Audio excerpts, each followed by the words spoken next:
Pierre Péchou, bienvenue à ce micro. Bonjour Oscar, chers auditeurs, bonjour. Merci de nous rejoindre régulièrement et avec fidélité. Je rappelle que vous êtes pasteur et conférencier. Vous nous proposez donc aujourd'hui de nous arrêter sur un texte de la Bible que l'on trouve dans les Actes des Apôtres au chapitre 16, versets 16 à 36. Et il s'agit là d'une histoire qui concerne l'apôtre Paul et Silas. Ils sont jetés en prison pour de mauvaises raisons. Quand on s'attarde un peu sur ce texte, on se rend compte que c'est même fait d'une manière assez violente. Absolument, il y a une espèce de jugement très rapide.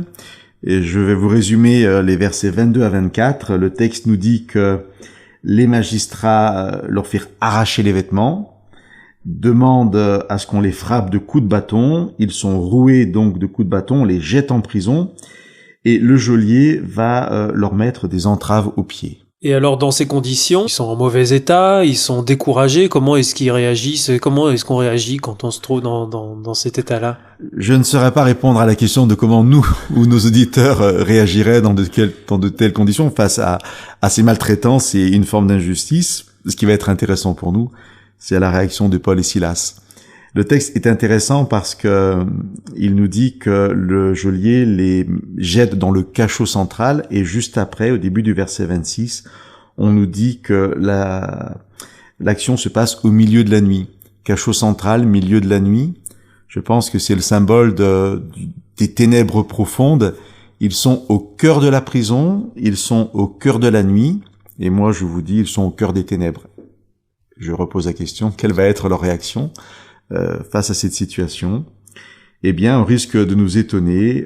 Je vous lis le verset 25. Vers le milieu de la nuit, Paul et Silas priaient et chantaient les louanges de Dieu. Le texte continue ainsi. Les prisonniers les entendaient.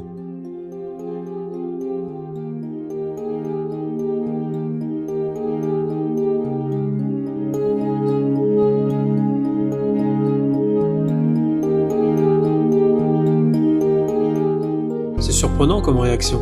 N'est-ce pas? Et très intéressant. Est-ce que je peux faire du cœur de la nuit, du cœur des ténèbres? Est-ce que je peux faire du cœur de la souffrance, du cœur de l'épreuve, un temps d'adoration, un temps de louange à Dieu? Nos auditeurs connaissent sûrement ce dicton populaire « après la pluie, le beau temps ». Souvent on se dit quand on vit une épreuve, supportons-la, c'est difficile mais ça ira mieux plus tard. L'histoire que nous partageons aujourd'hui est différente. C'est au cœur de la pluie, pour reprendre le dicton, au cœur de l'épreuve, que je peux en fin de compte avoir une vision différente sur les choses.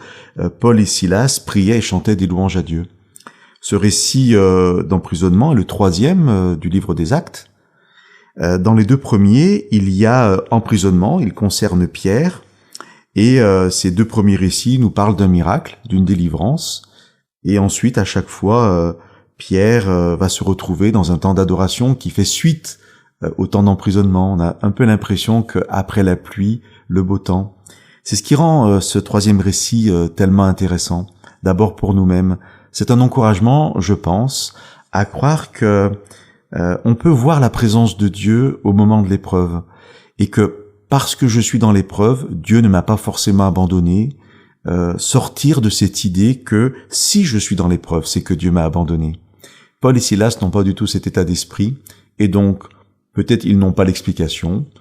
Il y a eu injustice, ils ont été roués de coups, ils sont en prison, mais ils peuvent quand même continuer à faire confiance à Dieu. Ils ont raison, parce que un miracle va se produire, un tremblement de terre, les portes de prison vont s'ouvrir. L'intérêt de ce récit, le premier intérêt, c'est le regard que je porte sur ma situation, et donc, je le répète, de croire que Dieu peut être présent dans l'épreuve et je peux le louer, je peux le prier. Mais ce qui est très intéressant aussi, c'est le regard que je vais porter sur celui qui est la cause de cette injustice, en quelque sorte, ici, représenté par le geôlier. L'histoire nous dit que, voyant les portes de la prison ouvertes, le geôlier pense que les prisonniers se sont échappés, et il décide de se suicider, parce qu'il a manqué à son devoir de les garder. Et là, je vais vous lire un verset extraordinaire, c'est le verset 28. Le geôlier a tiré son épée, Paul est témoin de la scène, le geôlier va se tuer, et le texte nous dit « Mais Paul cria, ne te fais pas de mal, nous sommes tous ici. » Et vous voyez, c'est le regard que Paul va porter aussi sur l'autre qui était en quelque sorte un ennemi. En voyant l'homme tirer son épée, Paul ne dit pas vas-y, fais-le, tu l'as bien mérité, mais il lui crie ne te fais pas de mal.